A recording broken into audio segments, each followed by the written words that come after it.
بسم الله الرحمن الرحيم. اللهم صل وسلم وبارك على سيدنا محمد. عاملين ايه حبايبي؟ يلا كده نسمي الله ونصلي على الرسول. نبدأ الفيديو الجميل ده مع بعض. وان احنا النهارده عملنا الاكله الجميله ديت.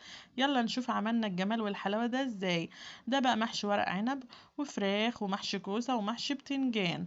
كان طبعا اليوم ده بصراحه كان عندنا تشكيله كده من المحاشي في التلاجة، فقلنا يلا بينا كده نشوف عملنا الجمال والحلاوة ده. عملنا تشكيلة كده، بس كان يوم جميل وكانت أكلة جميلة جدا. ده المحشي هوت بقى بعد ما لفناه. طبعا محشي ورق العنب سهل جدا وبسيط جدا. وسهل جدا انت تعمليه. الفيديو ده يا جماعة فيديو بسيط جدا كده ومش كبير. طبعا انا كنت لفات الكمية اللي انا وريتها لكم ديت. وجبت بقى قلت يلا اصور معاكم كده اللف بتاع محشي ورق العنب كده واوريه لكم. كانت عائشه بقى اللي بتلف، انا بصراحه بعلمها زي ما قلت لكم. بتحط الورقه بتاعت ورقه العنب دي على الناحيه بتاعتها الخشنه، وبتخلي الناعمه بره، وتحطي فيها الرز كده وتلفيها. يطلع معاكي الصبع جميل كده وحلو. وانتوا عارفين طبعا ان محشي ورق العنب الورقه بتلزق في بعضها وبتبقى حلوه. شوشو بقى اللي كانت بتلف وبتقول لكم حطوا له لايك. حطوا لها لايك يا جماعه وقولوا لها ايه رايكم في الصبع بتاعها الصغنون زيها ده. كنا طبعا سلقنا الورق كده طبعا، بس مش بتغيبيه في الميه، بتسخن الميه كده وتحطيه بتطفي عليها طبعا علشان ما يتهرش منك. وتبقي تحط له عصرة ليمونة كده في السليق.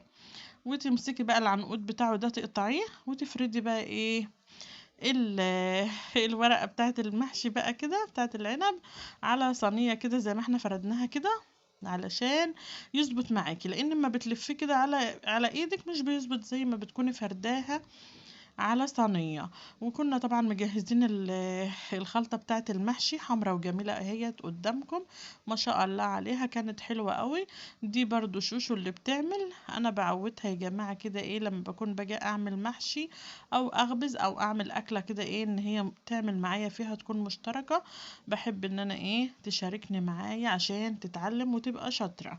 عودوا بناتكم كده على ان هي تساعدكم علشان يبقوا شطار. حطوا لها لايك بقى وقولوا لها ايه رايكم في المحشي الجميل ده.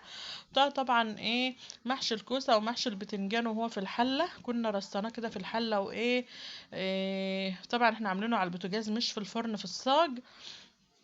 احنا سويناه كده على البوتاجاز بس كان طعمه جميل. ومحشي البتنجان في قلبه اهوت، كان في قلب الحلة من جوه. ايه رأيكم في الفيديو بتاعنا؟ يا رب يعجبكم. وقولوا لي ايه رأيكم في المحشي الجميل ده. حطوا لنا اللايك بقى. ولو اول مرة تشوفي قناتي شرفني ان انت تكوني معايا وتحطوا لي وتقولي لي ايه رأيك في المحشي بتاعي. محشي كوسة وورق عنب ومحشي بتنجان وفراخ. اشوفكم في فيديو جديد. باي باي.